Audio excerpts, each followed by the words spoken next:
Hormanglar, assalomu alaykum. Mirishkor tumani, qaysi mahalla? O'zbekiston mahallasi. O'zbekiston mahallasiga kelganmiz. Aziz aynan mana shu hovlida banan yetishtiriladi deb meni Qarshidan chaqirtirgan. Mirishkorda banan yetishtirilyapti degan gapga hamma ham ishonmaydi.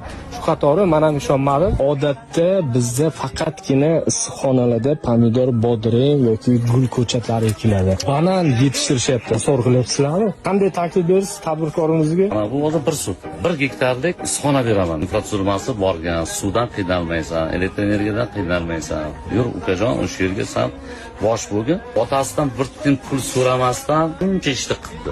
Naryoqda pomidor, bodring qilgan ishlarni naryoqda olmaydi. Bitta savolni, o'zi odatda issiqxonada faqat pomidor, bodring ekishadi. Nimaga aynan banan qo'rqmadingizmi? Xarajat qilasiz, mehnat qilasiz. Boshida tiklanish bo'ldi.